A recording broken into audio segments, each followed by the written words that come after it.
Cristina Cifuentes sin ataduras es la biografía que nos presenta Alfonso Merlos hoy aquí en Periodista Digital. Él dice que es una biografía crítica, nosotros creemos que es una biografía que deja muy bien a la presidenta de Madrid, pero que tiene unos capítulos muy interesantes sobre medios de comunicación y...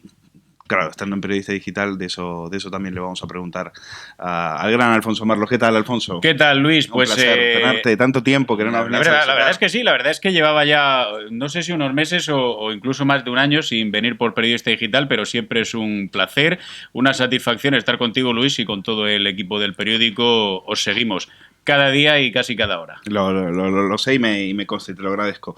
Cristina Cifuentes, sin ataduras, recién salidito de la editorial, de la Feria de los Libros. Bueno, es una biografía amable, es una biografía, se ve que el personaje te ha encandilado. Probablemente sí. A mí me costaría realmente hacer una biografía a contracorriente, una biografía en la que tú fueses a desmontar un personaje, a exponer todas sus limitaciones, sus carencias, sus vergüenzas, sus errores, porque yo creo más en la construcción que en la destrucción. La biografía de Cristina Cifuentes, sin ataduras, ¿es una biografía autorizada? Rotundamente no. ¿Eso qué significa? Pues significa que la biografiada no ha leído, en el momento en el que yo entrego el original a la editorial, no ha leído ni una sola línea. Ni una. Ahora es una biografía, como tú dices, Luis. Ya está autorizada. Ya está autorizada. ¿no? Mira el comienzo. Te voy a leer el comienzo. A ver, léemelo. Cristina Cifuentes, una mujer por descubrir. Una pasión política por hacer, no por ambición, sino por una sonrisa que el destino comienza a dibujar en el brillo de su mirada, cuando la muerte llama súbitamente, hasta en 3 ocasiones, y en otras tantas saca fuerzas para luchar y prevalecer. Una superviviente. ¿Es una biografía amable? Yo te diría que sí.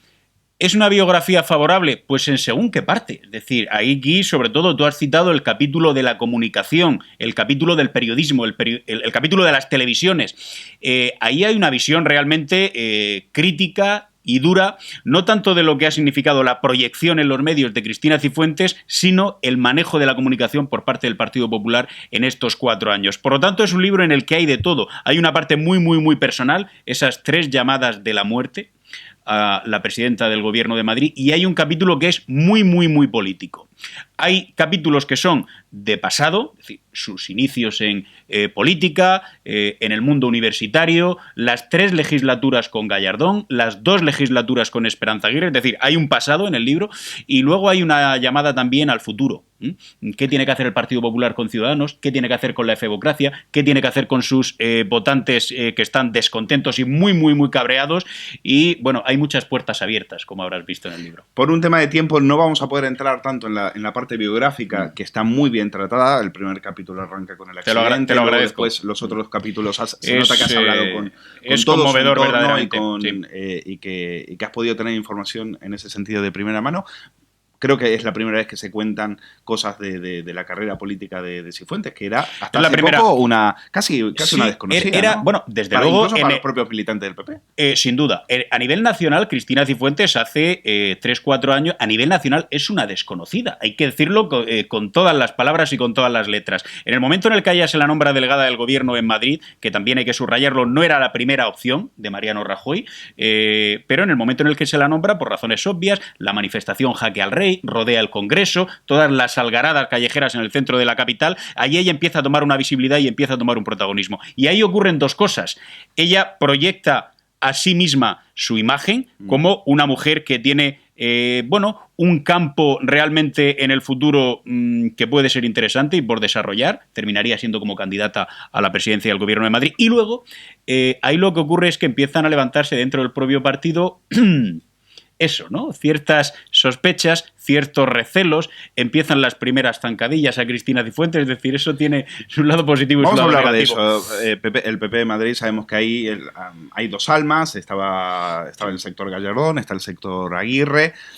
¿Dónde crees que Cifuentes se sentía más cómoda? Porque en la última etapa también sus diferencias con Aguirre se van a profundizar y se profundizaron en la misma campaña electoral de las municipales. Eso es exactamente así. Es decir, la relación entre Cristina Cifuentes y Esperanza Aguirre no es una relación mala, pero sin embargo sí que ha habido un cierto distanciamiento. Te voy a decir una cosa, Luis, a mí eso también me parece lógico. ¿Por qué?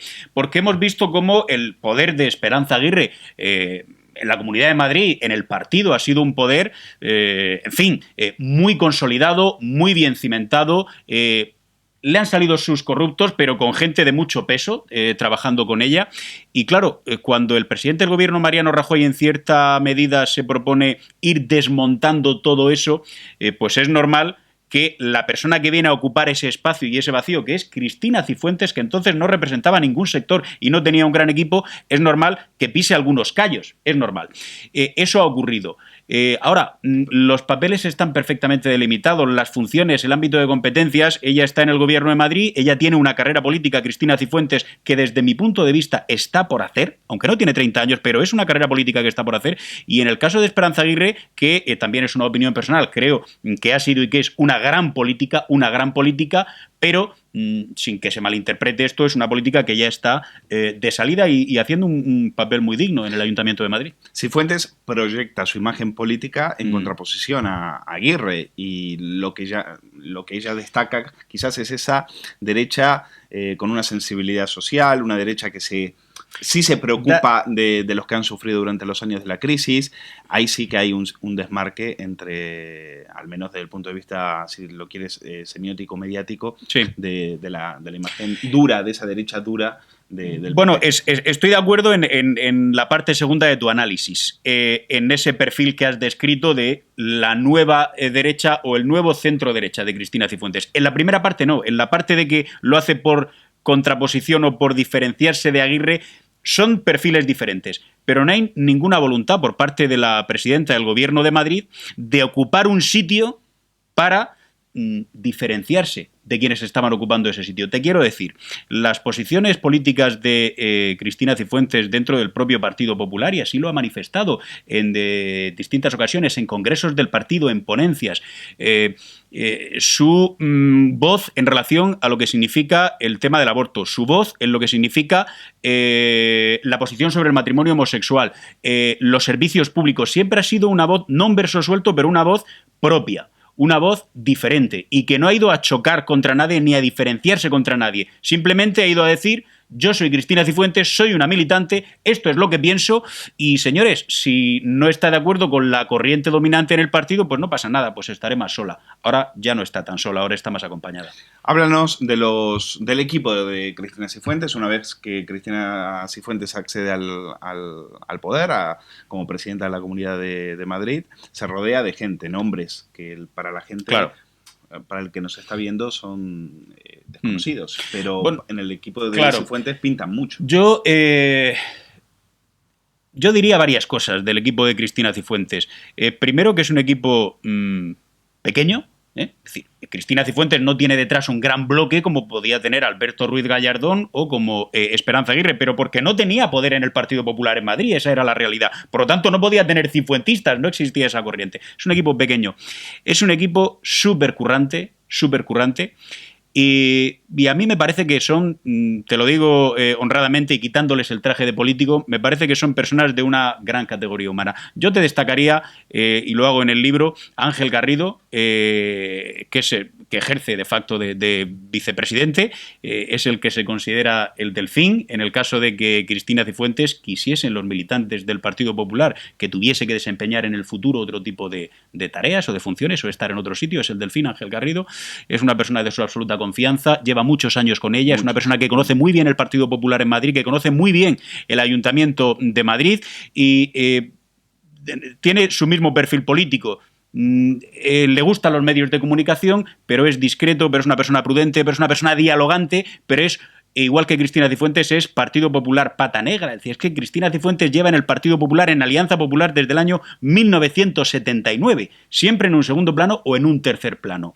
Pero por eso Cristina Cifuentes, como decían los grupos de discusión con los que el Partido Popular preparó la campaña, tiene una cosa muy interesante, que no tiene 30 años, pero es un folio en blanco, era un folio en blanco. Estaba todo por escribir, en el sentido de que cualquier propuesta que hiciese, cualquier idea que desarrollase de su programa iba a ser bien vista por la militancia. Esto es lo que le dicen los estudios propios al Partido Popular antes de las elecciones. Ángel Garrido.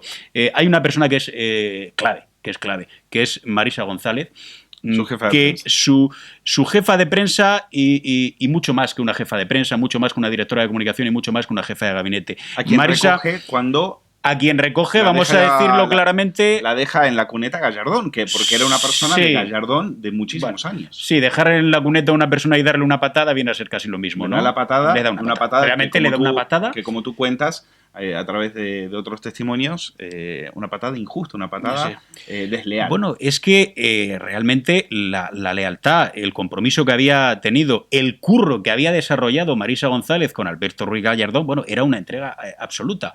Y de un día para otro se la pone en la calle directamente. Y ahí Cristina Cifuentes tiene la visión de ver que hay un valor dentro, no dentro del Partido Popular, porque Marisa González no es una política, pero dentro del ámbito de la comunicación del Partido Popular, que queda completamente arrumbada, y Cristina Cifuentes es perfectamente consciente de que va a tener que gestionar muy bien la comunicación en la delegación del gobierno, porque hay un desafío a la seguridad en las calles de Madrid de 3 pares de narices, y que no solo vale con hacer las cosas bien, sino que hay que contar bien las cosas. Y tienen que llegar las imágenes adecuadas a las televisiones, y las emisoras de radio tienen que nutrirse de lo que tienen que nutrirse, y a los periódicos tiene que llegar también la visión adecuada sobre lo que está haciendo la delegación del Gobierno de Madrid. Y Marisa González es una persona clave, primero, para reforzar el papel de gestora de Cristina Cifuentes al frente de la delegación del Gobierno, y segundo, para presentarla como una líder. En ese momento sí, pero antes Cristina Cifuentes no era vista como tal. También Isabel Díaz Ayuso, que es la persona que ha llevado durante tiempo todo lo que tiene que ver con las redes sociales, nuevas tecnologías, el contacto con los jóvenes. En fin, es un equipo pequeño en González Taboada. Y Jaime González Taboada. Jaime González Taboada... ¿salpicado por la púnica? Sí, la palabra salpicado. Claro, sí, hay un presunto delincuente, que es el señor Marjaliza, que dice que Jaime González era un señor, González Taboada era un señor que mangoneaba. Bueno, sí, está salpicado, obviamente. A mí no me cabe la menor duda, esto está contado también en el libro, porque se habla mucho de corrupción, de que en el momento en el que pueda haber alguna imputación en ese sentido, o el imputado se irá, o al imputado se le echará. No tengo la menor duda.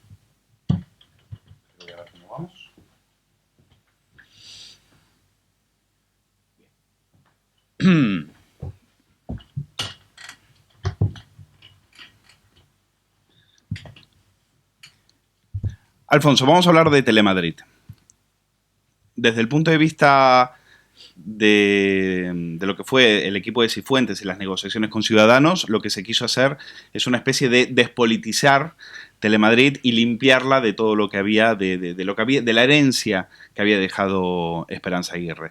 Eso se hizo y no se hizo en muy buenos términos. Tú comentas y cuentas con testimonios de Alfonso Rojo cómo se le defenestró.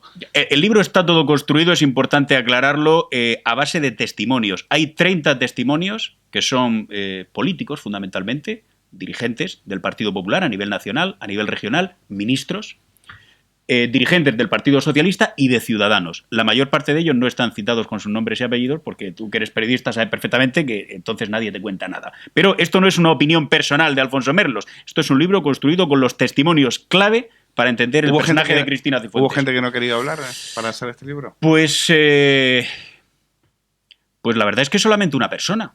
La verdad es que solamente una persona, y bueno, me voy a reservar el nombre, pero solamente una persona del Partido Popular que entendió que no se sentía cómoda hablando de Cristina Cifuentes como una persona dentro del partido a la que biografiar. Si realmente mi interés hubiese sido hablar sobre el PP, esta persona sí estaba dispuesta, pero sobre Cristina Cifuentes no estaba dispuesta. No tiene mayor importancia, ¿eh? Todos han accedido, todas las puertas que he tocado, todas se han abierto, de Partido Popular, de Partido Socialista y de Ciudadanos, todas. Vamos a ver, Telemadrid, entonces. ¿A ti qué te parece cómo fue la entrada de Cifuentes en Telemadrid, y si crees que Cifuentes hizo lo correcto, que se ha logrado ese objetivo de despolitizar Telemadrid? Yo creo, esta entrevista, creo que lo podemos decir, se está grabando en la segunda quincena del mes de mayo del año 2016. Bien, yo creo que se ha hecho una tarea de desmontar, por simplificar, en la televisión pública madrileña del Partido Popular de Esperanza Aguirre, pero que la nueva Telemadrid No sé si va a ser de Cifuentes y de Ciudadanos, o de Cifuentes, Ciudadanos, el PSOE y Podemos. Esa Telemadrid todavía no existe y está por construir. Y mi impresión es que desde que se empieza a llevar a cabo ese proceso de desmontar Telemadrid hasta este momento, no se ha forjado una alternativa. Es un canal que está por hacer. En cierto modo, a mí me da pena porque yo lo que creo que tú tienes que tener en cualquier medio de comunicación, sea público o sea privado, es un proyecto y que ese proyecto cuaje. ¿Qué es lo que ocurre? Que, como tú bien decías, como se han desarrollado unos nuevos mecanismos para que Telemadrid sea como la BBC, yo en esto no creo en absoluto, pero en fin, para que sea como la BBC, pues todo eso lleva unos tiempos, lleva unos procedimientos parlamentarios, etcétera. Entonces yo a la nueva Telemadrid no la conozco. No la conozco. En la BBC también se ficha, por ejemplo, de consejeros a la expareja de un jefe de gabinete de Ciudadanos. Claro, pero es que vamos a ver. Esa es la despolitización que iban a traer. ¿Con eso lo van a lograr? Lo de la despolitización, yo creo que para empezar tendríamos que considerarlo un insulto, porque en realidad están diciendo que el periodista que hasta ahora estaba en Telemadrid no era un periodista, sino que era un político. No tiene que sacar a los políticos de Telemadrid porque no hay periodistas, salvo que tú consideres que los periodistas eran políticos. Esto me parece de salido un insulto. Pero el tema del modelo de la BBC, yo por supuesto que creo en la televisión pública, absolutamente creo en la televisión pública. Creo que tiene que ser una televisión austera y una televisión que tenga el afán, que tendríamos que tener todos los periodistas, pero que tenga el afán por alcanzar la objetividad. Lo que no creo es en la idea, en el axioma de vamos a hacer una televisión objetiva, como la BBC. Eso es mentira, porque la objetividad en el periodismo siempre puede ser una aspiración, pero no una realidad. La objetividad pues puede existir en las matemáticas, en la física, en la química, en las ciencias exactas. Pero aquí, en el periodismo, estamos hablando de un afán por ser objetivo. Conseguirlo, eso es imposible. Que se mire en la BBC. Esta semana, la BBC en Twitter la han puesto a parir por un reportaje. Exacto. En el cual decían que era un reportaje racista porque hablaba de la comunidad árabe en la zona de Huesca. Pero te digo todavía dos cosas más. Claro, el tema de compararnos con la BBC o de comparar Telemadrid con la BBC parte de dos errores básicos. Primero, pensar que todos los británicos están encantados con la BBC. No es verdad. Y segundo, pensar que la BBC es infalible. La BBC pues comete naturalmente errores en sus informaciones y tiene determinados escándalos en su historia. ¿Qué te ha contado Alfonso Rojo de su defenestración? Bueno, Alfonso Rojo me ha contado, Alfonso Rojo y otras personas, ¿no?, que tomaron parte en ese proceso. Lo que me ha contado es que la considero evidentemente injusta, pero en cierto modo lógica. Injusta porque probablemente no había ninguna razón, o él la consideraba ninguna razón profesional, técnica, de peso, como para de un día a otro despedirlo, y así fue, de un día a otro despedirlo, pero lógica porque si lo que se buscaba era hacer un canal de un contenido más blanco, un debate político de intensidad, de altura, efervescente como el que presentaba Alfonso Rojo, pues mucho sentido en el que yo participaba, era un debate tendencioso, manipulador y demás. No, yo entiendo que era un debate en el que cada uno exponía con absoluta libertad sus ideas y sus análisis sobre la actualidad política, y en el que pues venían periodistas de todas las tendencias, iba a decir de todas las tendencias políticas, de todas las tendencias ideológicas, porque cada persona tiene una ideología. ¿Y quién se lo carga? Porque el equipo de Cifuentes dice que bueno, a mí me parece que esto es la vieja historia de entre todos lo mataron y él solo se murió, ¿no? Y entonces el muerto pide explicaciones y realmente nadie ha sido. Yo creo que fue una cierta inercia.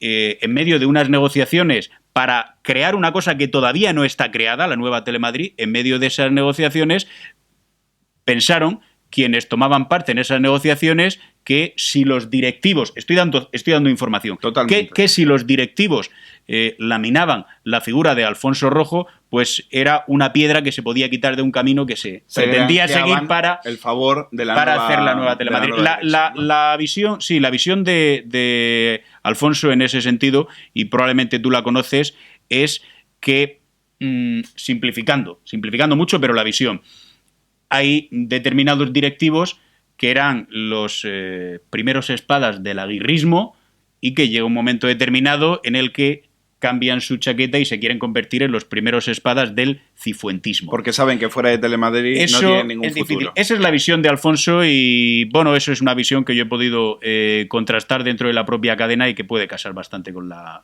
realidad, ¿no? Sí, también hay que casar con la realidad que el equipo de Cifuentes no movió un pelo, ¿eh? Para frenar eso. El equipo de Cifuentes, lo que sí te quiero decir es que la voluntad de intervenir en la televisión pública la tiene mucho menos desarrollada que el anterior equipo, el equipo, en fin, de Esperanza Aguirre, de Ignacio González, etcétera. Y son posiciones distintas, ¿no?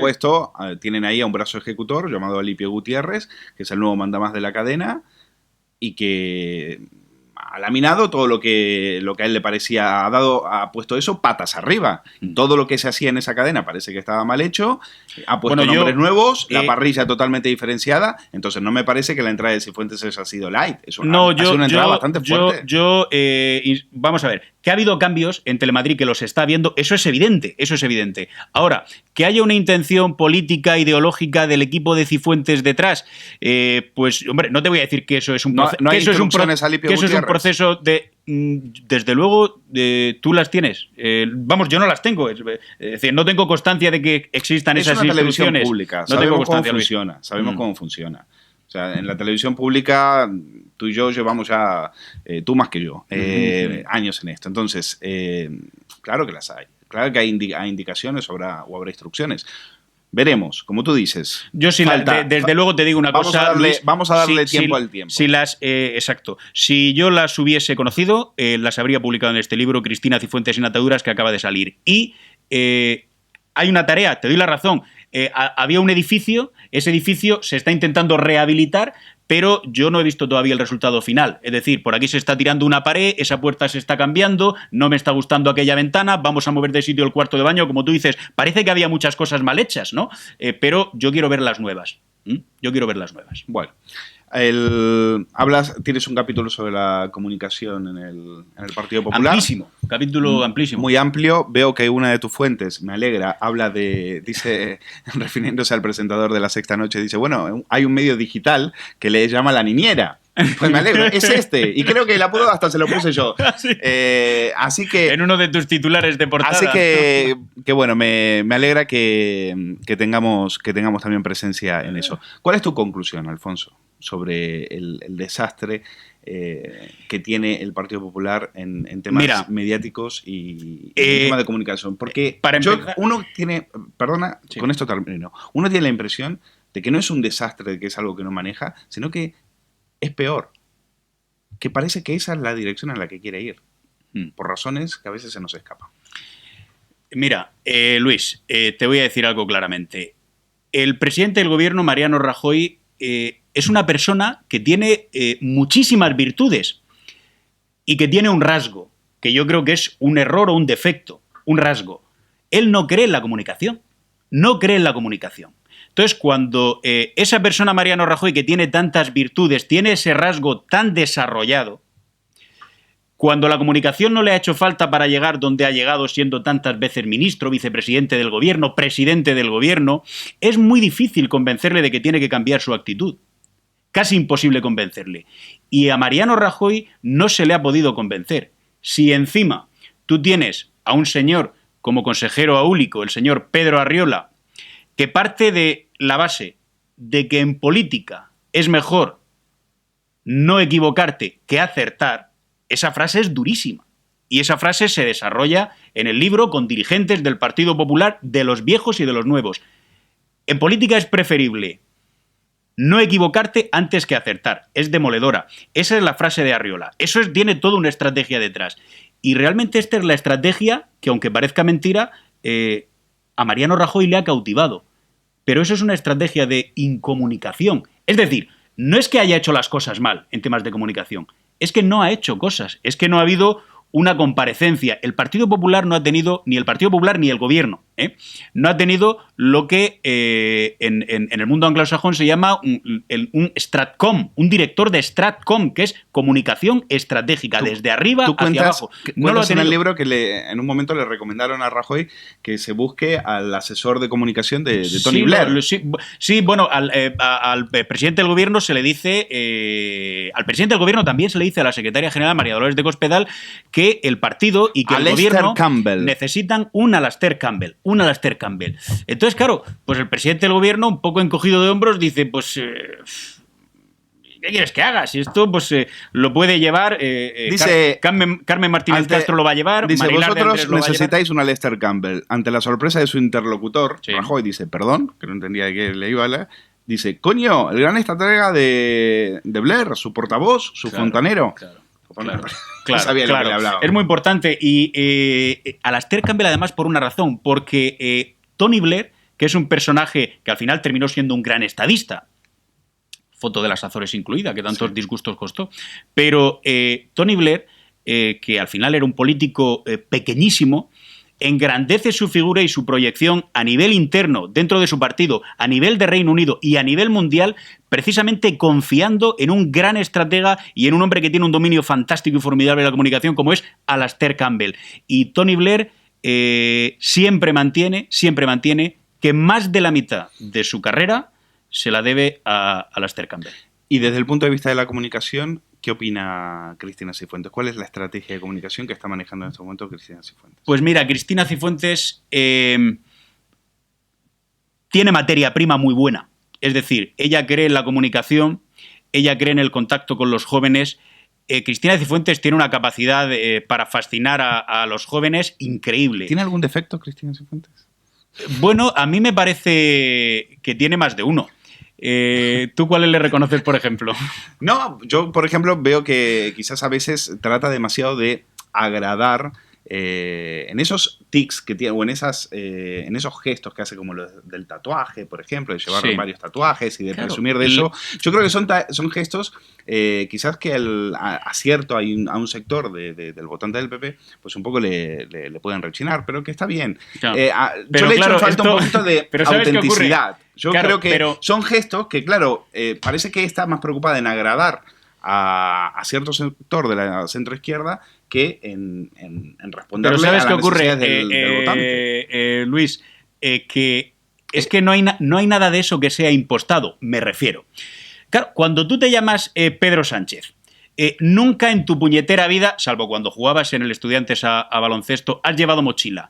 Y de repente, como esto puede llevarte a tener algunos votos de los de Podemos, etcétera, tal, apareces con mochila, eso canta. Claro, en el tema de Cristina Cifuentes, es que cuando tú te has hecho un tatuaje hace 25 años, otro hace 20 años, otro hace 15, por los hijos, que otro está muy hace bien, tal. Claro, te quiero decir, pero no es una señora tiene un sol y la luna, que no pasa nada. Pero no es una señora que realmente es nominada candidata, tiene que captar el voto de los jóvenes y dice, pues me voy a hacer un tatuaje aquí que se vea. Eso sería verdaderamente lamentable. A mí me lo parecería. ¿Pero qué recomendación le darías tú? O sea, si tú tienes que decir... Me habías preguntado por la comunicación. Me habías preguntado... que mejorar en este aspecto. Pues mira, yo creo que hay algo que tiene que vigilar. Hay una comparación muy peligrosa que se le hace a Cristina Cifuentes y es la comparación con Gallardón. Gallardón, pues por todos es sabido que era un personaje, un político que de verdad agradaba, de verdad gustaba a la izquierda, no al centro izquierda, a la izquierda gustaba, al grupo Prisa sobre todo especialmente, ¿no?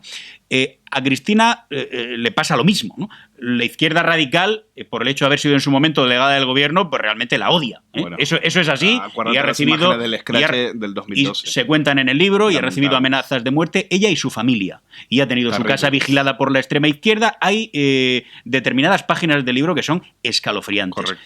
Y bueno, tampoco voy a dar una gran exclusiva, pero el otro día la propia Cristina, que está leyéndose el libro, pues realmente rememorando esos momentos, me confesó que se había emocionado y que se había emocionado mucho. Son momentos durísimos, durísimos. Para ti y para tu familia, tus hijos señalados, etcétera. ¿Qué es lo que ocurre? Que puede caer en el error de, por agradar a una parte del centro izquierdo o de la izquierda, perder determinados apoyos que se pueden presuponer incondicionales hasta que dejen de serlos de la gente de la derecha. ¿Qué le pasa a Cristina? Que es que Cristina es reconocida como una mujer absolutamente del Partido Popular. Quizá demasiado moderna, pero del Partido Popular. Que no quizá le gusta hacer demasiado guiños, pero del Partido Popular. Y esto no es una opinión, vuelvo a decirte. En este libro se recogen, bueno, los propios estudios sociológicos que el Partido Popular hace entre grupos de votantes de todos los partidos y específicos del Partido Popular sobre la figura de Cristina Cifuentes. También se hicieron sobre la figura de Esperanza Aguirre antes de ser candidata. Todo eso aparece perfectamente en datos. Por lo tanto, estoy hablando de algo que está ahí, que está sostenido científicamente, Luis. Alfonso Merlos, Cristina Cifuentes sin ataduras, acaba de salir. Ya lo tienen en el Corte Inglés, ya puedes respirar y nos vamos a tomar una cerveza. Gracias, Alfonso. Gracias a ti, a Periodista Digital. Nos encanta tenerte aquí. Ven más seguido. Hacéis un trabajo fantástico. Pasas poco por nuestro barrio. Gracias.